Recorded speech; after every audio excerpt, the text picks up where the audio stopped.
দর্শক, এবার আমরা বরিশালে যেতে চাই। বরিশাল থেকে যুক্ত হয়েছেন আমার সহকর্মী কাউসার হোসেন। কাউসার, সেখানকার অবস্থা কেমন দেখছেন আপনি, এবং ঘূর্ণিঝড় পরবর্তী অবস্থা সেখানে কি অবস্থা, এখনো কি জলাবদ্ধতা আছে কিনা সেখানে, বা বিদ্যুৎ পরিস্থিতি সেখানে কতটা সচল হয়েছে?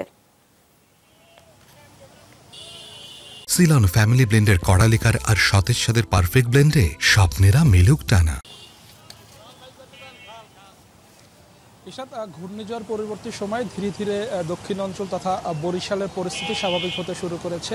গত দুদিন বিদ্যুৎ সংযোগ ছিল না, ধীরে ধীরে বিদ্যুৎ সংযোগও আসতে শুরু করেছে। তবে যে পানি নেমে যায়নি, বৃষ্টি এবং জোয়ারের কারণে নগরীর বিশেষ বিশেষ রাস্তাগুলোতে যে পানি উঠেছিল বা যে জলাবদ্ধতার সৃষ্টি হয়েছিল, সেই জলাবদ্ধতা এখন কিন্তু একেবারেই ভয়াবহ রূপ ধারণ করেছে। বিশেষ করে এই যে নবগ্রাম সড়কটি, এই সড়কটিতে প্রতি বছরই এক পশলা বৃষ্টিতে পানি জমে যায় এবং এই পানি নামতে এক সপ্তাহ 5 দিন সময় লেগে যায়। কারণ এই সড়কটির পাশে একসময় একটি খাল ছিল, যেটি নবগ্রাম খাল হিসেবে পরিচিত। এই খালটি পর্যায়ক্রমে উন্নয়নের নামে ভরাট করা হয়েছে এবং ভরাট সেটি ড্রেনে রূপ দেওয়া হয়েছে, এবং এই ড্রেনে রূপ দেওয়ার কারণেই কিন্তু এখান থেকে আসলে পানি নামছে না। এবং বরিশাল নগরীর যে ড্রেনেজ ব্যবস্থা, সেই ড্রেনেজ ব্যবস্থাও সমস্যা রয়েছে। পরিকল্পিত না হওয়ার কারণে এই বৃষ্টির কারণে বা ঘূর্ণিঝড়ে ভারী বর্ষণ হলে এই নবগ্রাম রোড, আমির কুটির, করিম কুটির, বটতলা সহ বিভিন্ন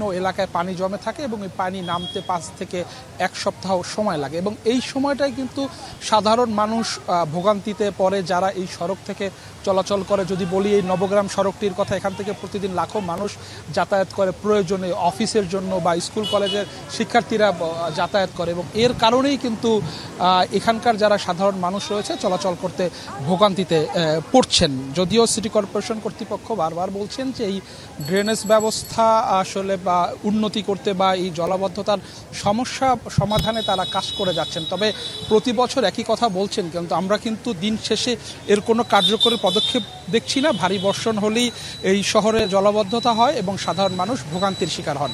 ইশরাত। কাউসার, ধন্যবাদ আপনাকে।